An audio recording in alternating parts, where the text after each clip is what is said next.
Alright, welcome back ladies and gentlemen to the Chupacabra Tutorials channel. I'm your host Larry, and today I'm going to answer the question of, Larry, what do I do if I never seem to have enough technology points to buy all of this stuff?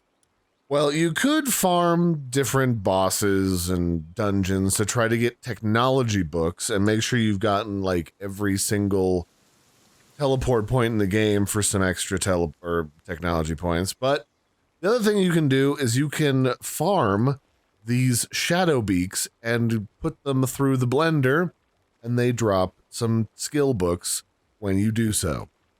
So to catch a Shadowbeak, we're going to have to go all the way up here, up north to Wildlife Sanctuary number 3, and we're going to have to catch a pair of them. Now you only have to catch 2, it doesn't matter what gender, because you can always gender swap them with the PAL surgery table, but it always helps if you can catch, like, 3 or 4, just to make sure you have a good cross-section of them.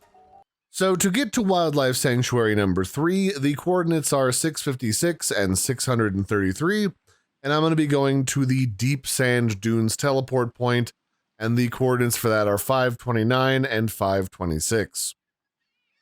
From here, I'm just going to go ahead and fly over there. It's literally, like, right next door. Just be careful while you're hunting for some Shadowbeaks that you're careful of the drones, because a lot of people will probably try to farm for some of these points about the exact time that they can find Shadowbeaks.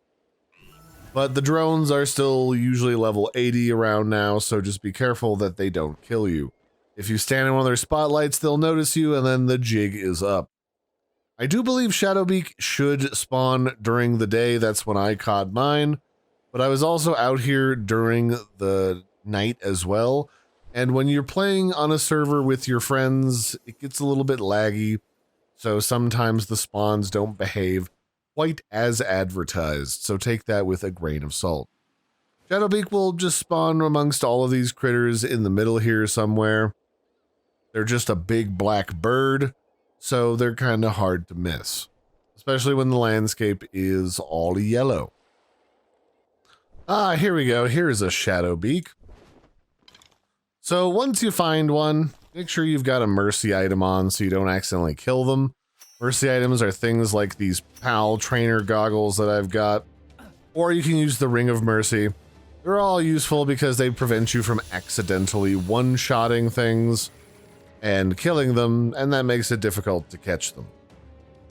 So run around. They're not the rarest spawn, but it did take me a couple minutes in order to find one, and then once you've got a couple of them, you can head back to base. So once you've got your Shadowbeaks, go ahead and build yourself a breeding ranch, stick them in there, and what we want to do, if you have access to it, is you want to use a vegetable cake. Vegetable cakes,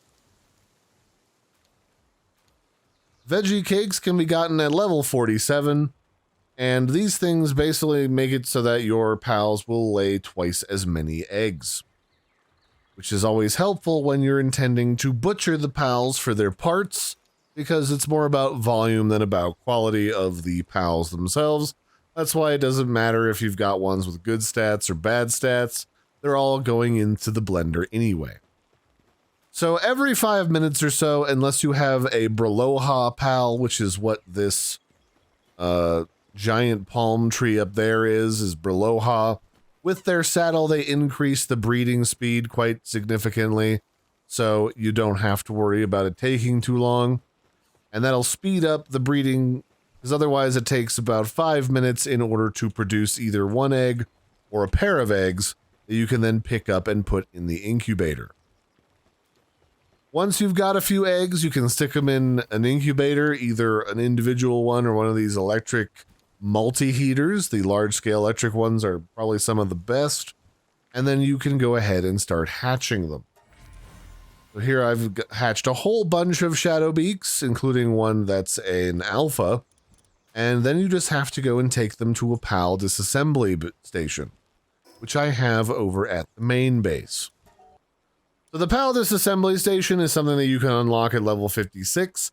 If you don't have the ability to get this yet, either because you don't have enough points or because you're not the right level, you can also just get the butcher's knife somewhere early on.